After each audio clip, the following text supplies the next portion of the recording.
The first working week of the year just about wrapping up. Hello everybody, welcome to Business Live. And coming up tonight, petrol produced locally to hit the pumps in 20 days time as the country expects to rake in about $5.5 million from first processed crude oil from the 10 field.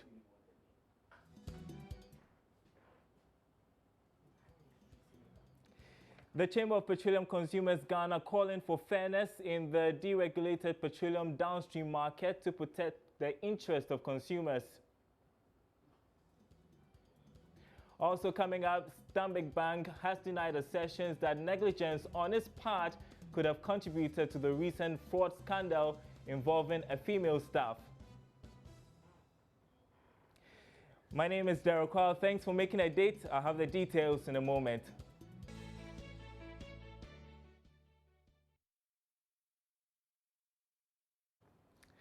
Welcome back to the program. In our first story tonight, the Tema Oil Refinery tour today started processing crude oil delivered from the Trickle into the 10 field.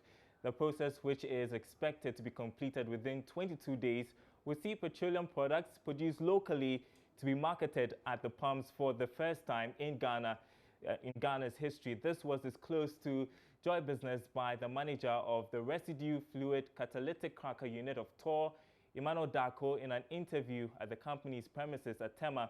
Now, the nation is expected to generate about $5.5 million in revenue when the entire quantity produced is sold onto the market. Per the assay that we have, the quality is quite good. It is fairly comparable to most of the crudes that we process from Nigeria. But every crude has its peculiar characteristics, let me put it that way. And that is why it is very, very important for us to do a mandatory 72-hour test run to be able to establish, the characteristics as it pertains to our refinery units.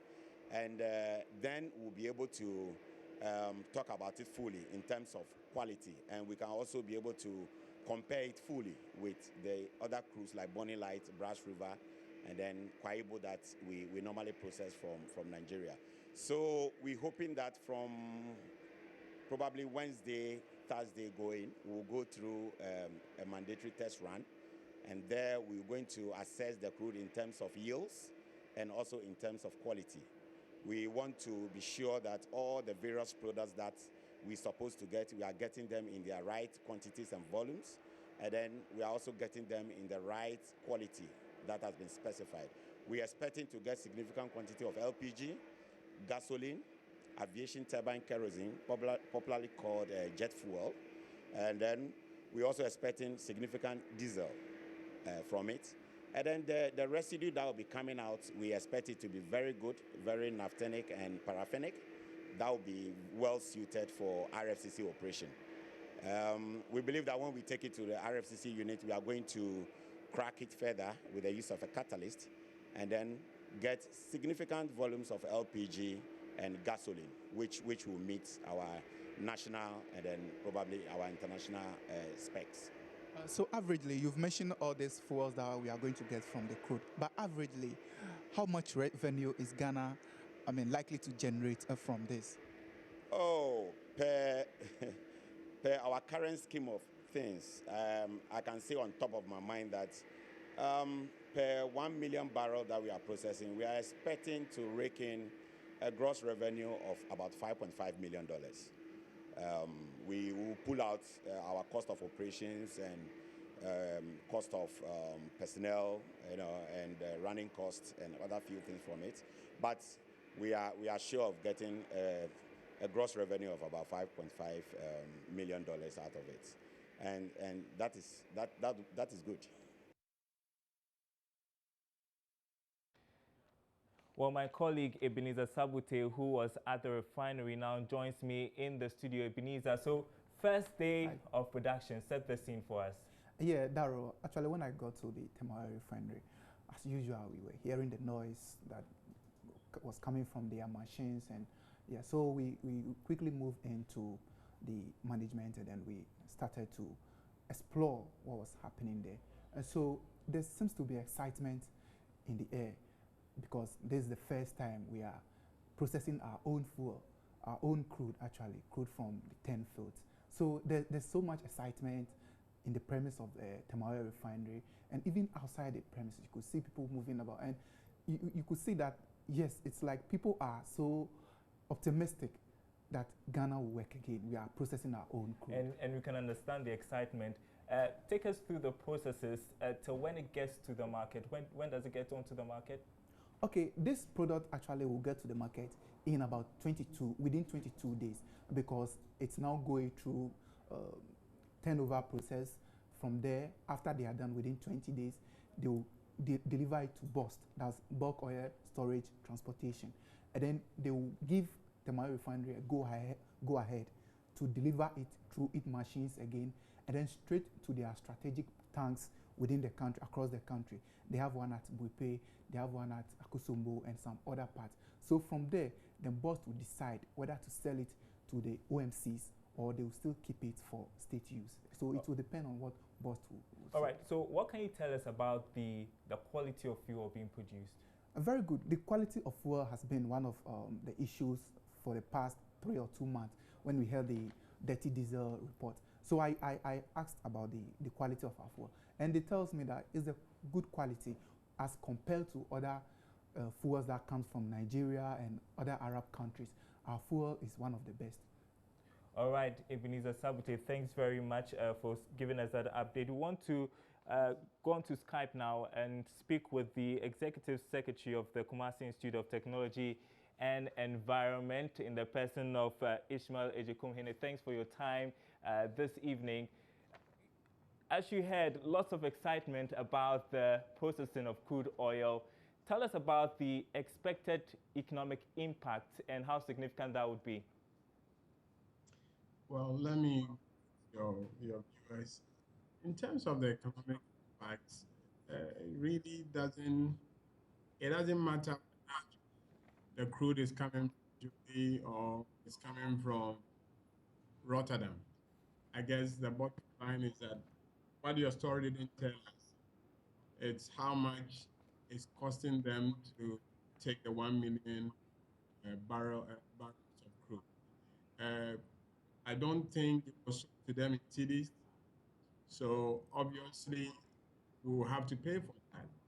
So if really we're going to pay for it and they're not going to sell it to us for cheap, then it's just making sure that the downstream side or the midstream side of the petroleum value chain is working and more jobs are going to be created in total.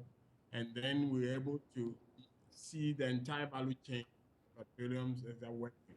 Because we're still going to pay for the crude in dollars. So we're not going to make any savings in terms of where we source the crude, which is the raw material. But it's good news because at least we can get toll working again. We can get them to receive maybe supplies, maybe get some favorable credit terms so that they can take the products, sell them before they pay back. But it's impressive to see the entire value chain working again. Because my next question was going to be about the impact on pricing. Because the last I checked, Tor had 20% of the market share. Do you think, would it influence pricing? I doubt, and I'll be very surprised if it has any impact on pricing, because if we did that, then we'll be going back to those days where Tor wasn't allowed to sell to recover full cost and to make any profits. So I doubt now that there's full deregulation, I don't expect it to have any impact on prices, because otherwise they'll be shooting themselves in the leg. And how sustainable do you think this is going to be? Because we know the history of Tor, the setbacks in previous years. How do you think they can sustain this production? I think it depends on Tor's ability to, financial muscles to be able to be taking these cargoes on a regular basis. But in terms of how to sustain the business, I think things have changed significantly since those days that store used to be struggling, because now prices are not determined by the MPA. The market forces are allowed to determine the prices at which you sell your product. So I don't expect store to be running at a loss, unless, of course, the refinery is not efficient. And that's something that they are testing. I heard the production manager talking about all the tests that they are doing, because they need to be able to tell us if, for example, if the same crude had been processed or refined somewhere, assuming they were going to get, let's say, 20,000 metric tons of products. If we are refining it here, we are probably getting maybe 19,000, because maybe our plants are older. Then really they're actually losing. But let's wait and get all their results and see whether they themselves are convinced that it's the most efficient way of processing. But let me say this: it really doesn't matter where the crude is coming from, whether it's coming from Rotterdam, or it's coming from the 10 fields, or it's coming from Jubilee. Somebody has to pay for it, and they're not going to, unless it's the government shares that they are giving to Tor, then you have to pay upfront, or there has to be an arrangement for you to pay for the crude. And you can only remain in business if you're able to recover costs, pay for your overheads, and then make some profit. Okay, finally, the trickle-down effect, because there are people watching, the consumers especially, and they are wondering, is this going to get me to save money in my pocket? Listening to you, it seems your expectations are measured. Yes, I honestly don't think it's going to make a difference in terms of the price at the pump. So what it offers us is some form of security. Okay, so it doesn't depend on if Tor has 20% of market shares. It means that at least we can always count on 20%. It doesn't depend on whether the ship is going to delay or not. So long as Tor has the raw material, they'll be able to then refine the products and put them out in the market. But in terms of the bottom line, in terms of how much you pay at the pump, I don't see much of a difference. But I think definitely, if Tor is working, more jobs are going to be created in the midstream, and then we can ensure that maybe they will have more money in the economy. But in terms of the price at the pump, I don't expect it to be significantly different. Ishmael Ejekum Hene, Executive Secretary of Kite, thanks very much for your time. I want to stay still in the oil sector because the Chamber of Petroleum Consumers Ghana is calling for fairness in the deregulated petroleum downstream market to protect the interests of consumers. Now, the Chamber insists that per all reasonable calculations, fuel prices do not need to go above fuel prices rather do not need to go above 5% for this particular window. Now, prices of some petroleum products have gone up by 9% for the first pricing window in January. Some oil marketing companies are said to be selling a liter of petrol between 4 cedis and 4 cedis 15 pesos. The Executive Secretary of the Chamber, Duncan Amwa, spoke earlier on the marketplace. If you look at the most recent adjustments or increases that we have, what they blame on largely has to do with the forex or the cedi's performance against the dollar over the past couple of weeks. Before Christmas, if you remember, we saw some increases between 4 and 6% at the pump. And then after Christmas, one would have expected that Ghanaians would win respite. Unfortunately, we are seeing additional 9 to 12% increases also at Ghanaian pumps. And then also there's the threat of further increases even in the coming 2 weeks. What we are picking is that it is not only the cedi that is contributing to this, but one of the cardinal issues that continues to bother even the industry itself and consumers has to do with the levels of taxes on petroleum products. The key tax that is dragging all of us into the quagmire that we find ourselves in has to do with the special petroleum tax component. Now, energy think tank, the Africa Center for Energy Policy, ACEP, has challenged President John Mahama's assertion that the country's power crisis has been fixed. The outgoing president, in his final State of the Nation address yesterday, told Parliament he has succeeded in keeping his word to address the 3-year crisis which led to the loss of jobs and the collapse of some businesses. According to him, his government has instituted requisite measures to completely solve the crisis. But speaking with Joy Business, the head of policy at ASEP, Dr. Ishmaelaka, said the crisis cannot be said to be over, even though some relative stability has been achieved. When you compare 2016 and 2015, 2016 has been a relatively better year in terms of power supply. However, the expensive solution we chose for ourselves. The president added about 962 megawatts to our grid. 500 megawatts comes from emergency plants. Now, because emergency plants has a very high component of capacity charges, that is, even when the plant is not in use, you're going to pay for such charges. And when you take Ameri, for instance, we pay about $9.9 million every month, whether the plant is in use or not. The power we import from Cote d'Ivoire now is even cheaper than the power we produce in Ghana here. We don't have fuel for our plants. We have plants sitting down now, like the Pontema plant, which has no spot but do not have fuel to function. The death cycle in the power sector. VRA owes NGAS, VRA owes Ghana Gas, but VRA owes about $1.6 billion. ECG owes VRA, and ECG also says that government owes them. VRA is facing difficulties, even getting letters of credit from banks, paying gas from Nigeria. So in a nutshell, doomsday has not been faced. And you're watching Business Live on the Joy News channel. We'll take a short break. We'll be right back.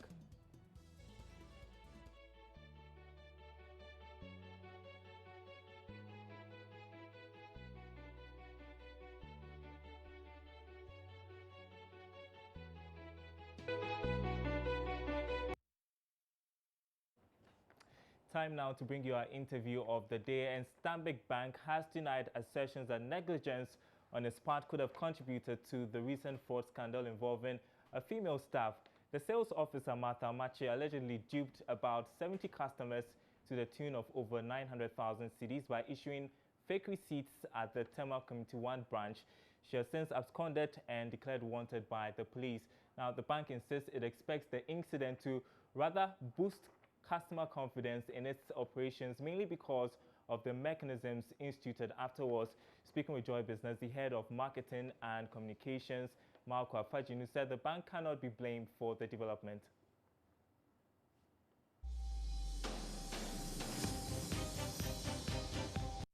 Primarily important to us is to find out as many people were victims to her schemes and find a way of quickly resolving these matters to ensure that the best interests of our customers are always protected. So far, how many people have complained? The investigation, as you would be aware, is still ongoing. We put out this information in the open, went to social media, and we've been very public about it because we want as many people as possible to come out.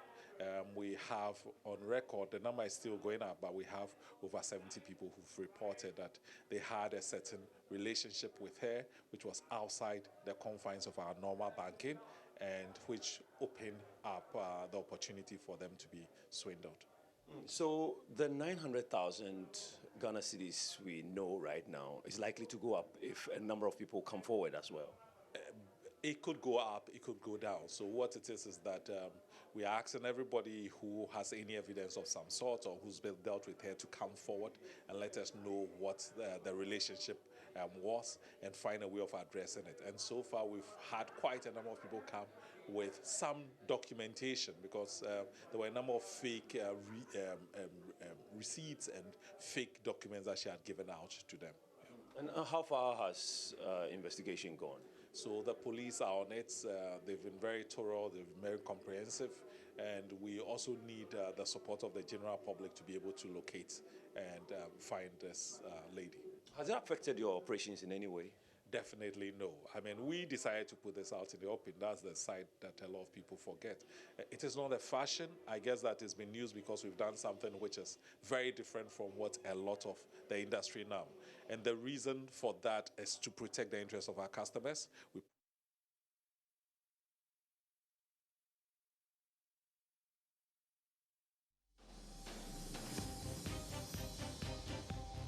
All right, let's get a quick update on the first week of trading on the Ghana Stock Exchange. On the line, we have Betha Tubiga. Do we have her?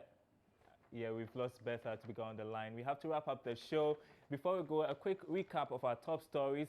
Petrol produced locally to hit the pumps in 20 days' time as the country expects to rake in about $5.5 million from first processed crude oil from the 10 field. Also tonight, the Chamber of Petroleum Consumers calling for fairness in the deregulated petroleum downstream market to protect the interests of consumers. Of course, you can get up to date on all of these stories on our website, myjoyonline.com/business. My name is Daryl Carl. Thanks for watching.